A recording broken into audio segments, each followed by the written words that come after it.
আসসালামু আলাইকুম রহমতুল্লাহি বারাকাতু। শিক্ষার্থী বন্ধুরা কেমন আছো? সবাই ভালো নিশ্চয়ই। তোমাদের সার্বিক ভালো কামনা করি।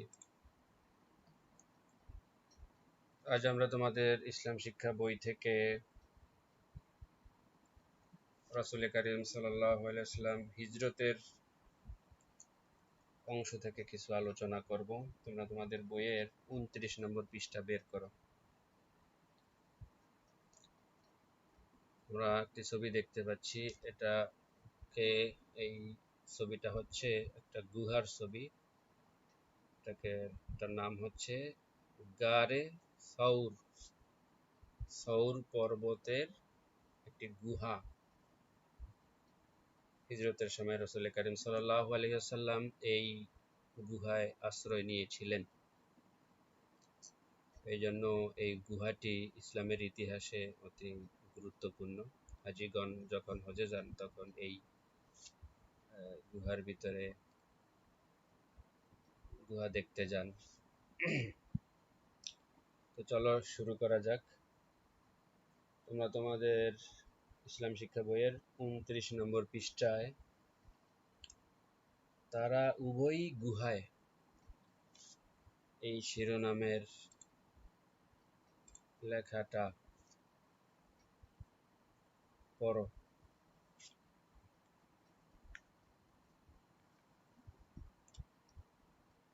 29 এবং 30 পৃষ্ঠায়।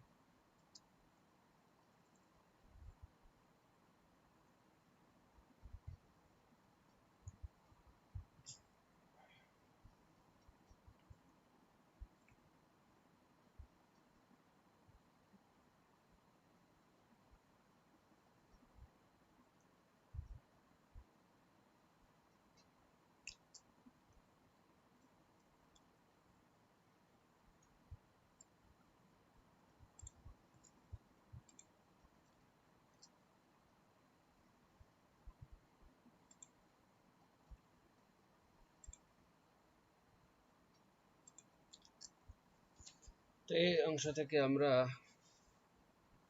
কয়েকটি গুরুত্বপূর্ণ বিষয় শিখব। তোমরা খেয়াল করো, তোমরা এতক্ষণে যা পড়েছো সেখান থেকেই বলা হচ্ছে। আমরা জানি রাসূল কারীম সাল্লাল্লাহু আলাইহি ওয়াসাল্লাম মক্কা থেকে মদিনায় হিজরত করেছেন। এই হিজরতের সময়টা কখন ছিল? নবুয়তের 14তম বছরে। নবুয়ত প্রাপ্তির 13 বছর পরে 14তম বছরে রাসূল কারীম সাল্লাল্লাহু আলাইহি ওয়াসাল্লাম মক্কা থেকে হিজরত করে মদিনায় চলে যান। নবুয়তের 14 সালে সফর মাসের 27 তারিখ রাতে রাসূল সাল্লাল্লাহু আলাইহি ওয়াসাল্লাম আল্লাহ তাআলার হুকুমে আপন ঘর ত্যাগ করে তার সফর সঙ্গী আবু বকর রাদিয়াল্লাহু তাআলা আনহু এর বাড়িতে আসেন। অতঃপর পিছনের দরজা দিয়ে রওনা হয়ে দ্রুত মক্কা থেকে বের হয়ে যান। রাসূল কারীম সাল্লাল্লাহু আলাইহি ওয়াসাল্লামকে আল্লাহ তাআলা অনেক জ্ঞান দান করেছিলেন যে নিরাপত্তার জন্য রাসূল কারীম সাল্লাল্লাহু আলাইহি ওয়াসাল্লাম সামনের দরজা দিয়ে বের না হয়ে পিছনের দরজা দিয়ে বের হয়ে মক্কা থেকে বের হয়ে চলে যান। কুরাইশরা মদিনার পথে তাকে অনুসন্ধান করবে, তাই তিনি মদিনার দিকে না গিয়ে ইয়ামেনের দিকে 5 মাইল দূরে সাউর পাহাড়ে পৌঁছান। যাবেন মদিনার দিকে, কিন্তু যেহেতু মদিনার পথে কুরাইশরা তাকে খোঁজ করবে হত্যা করার জন্য, এজন্য তিনি মদিনার দিকে চলে যান নাই। প্রথমে গিয়েছেন ইয়ামেনের দিকে, তাও 5 মাইল দূরে। সেই সাওয়ার পাহাড় যেটা তোমাদেরকে দেখালাম, এই সাওয়ার পাহাড়ে গিয়ে পৌঁছান।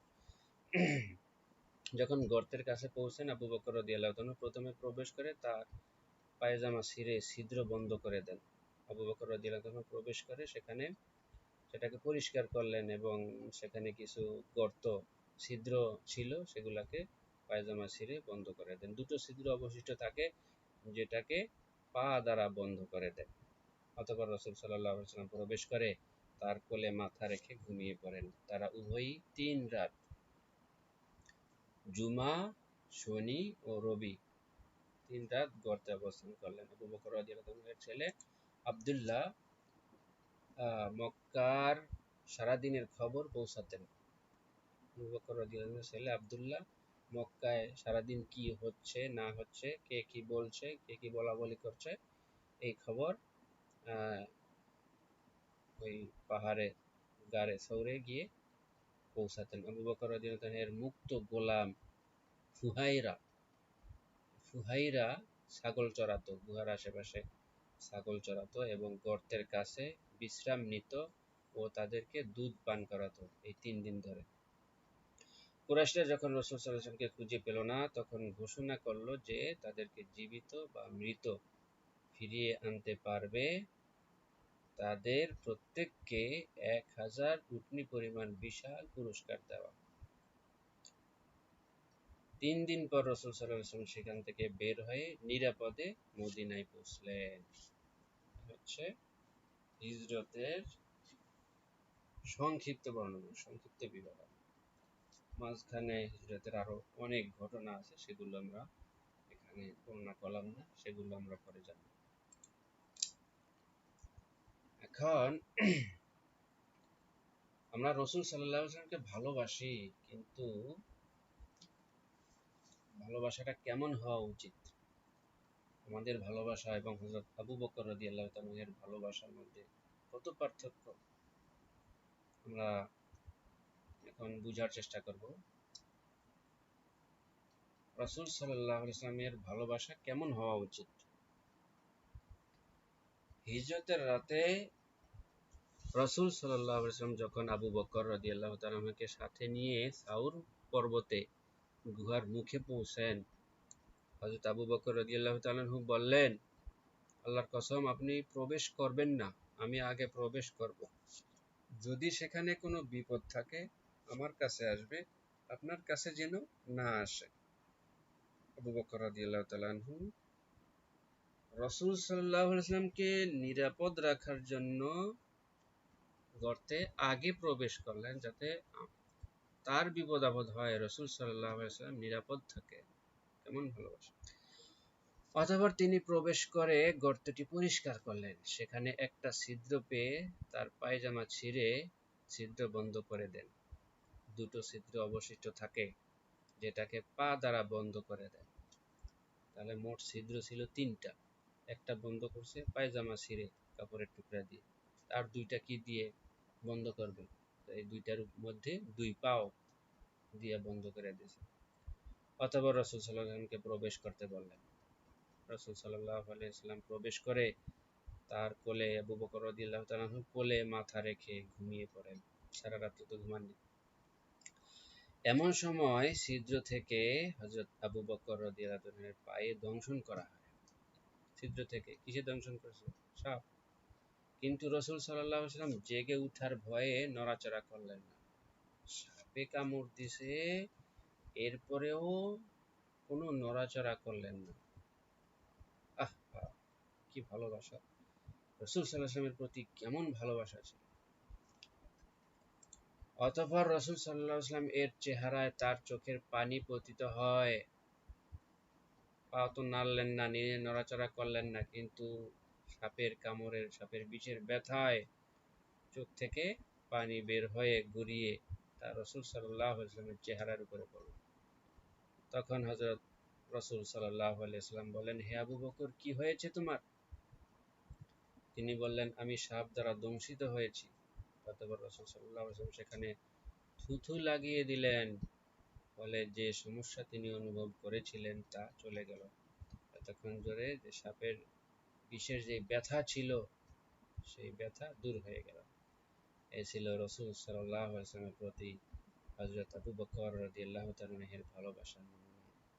আসলে প্রকৃত ভালোবাসা এমনই হয়ে থাকে। এই জন্য রাসূল সাল্লাল্লাহু আলাইহি ওয়াসাল্লামকে আমরা ভালোবাসবো, আমাদের ভালোবাসাও এরকম হতে হবে। ঠিক। আবু বকর রাদিয়াল্লাহু তাআলার রসুল প্রেমের ঘটনাটি লেখো। সাওর গুহায় হযরত আবু বকর রাদিয়াল্লাহু তাআলাকে সাপে দংশন করার ঘটনাটি লেখো। রাসূল সাল্লাল্লাহু আলাইহি ওয়াসাল্লাম সাওর গুহায় কতদিন অবস্থান করেছিলেন এবং কোন কোন দিন? সাওর গুহায় অবস্থানকালে কে তাদের মক্কার খবরাখবর পৌঁছাতেন? সাওর গুহায় অবস্থানকালে কে ছাগল চড়াতো এবং তাদের দুধ পান করাতো? কার জন্য 1000 উটনী পুরস্কার ঘোষণা করা হলো? অনুসন্ধানকারীরা গর্তের দরজার নিকট পৌঁছে গেলে হযরত আবু বকর রাদিয়াল্লাহু তাআলা আনহু কি বললেন ও রাসূল সাল্লাল্লাহু আলাইহি ওয়াসাল্লাম কি জবাব দিলেন? এই প্রশ্নগুলোর উত্তর লিখে আমাকে দেখাইতে হবে। সবাইকে ধন্যবাদ। সবাই ভালো থেকো। আল্লাহ পাক সবাইকে সুস্থ রাখো এবং সিরাত থেকে শিক্ষা গ্রহণ করে রাসূল সাল্লাল্লাহু আলাইহি ওয়াসাল্লামকে প্রকৃত ভালোবাসার তৌফিক দান করুন। আসসালামু আলাইকুম ওয়া রাহমাতুল্লাহি ওয়া বারাকাতুহু।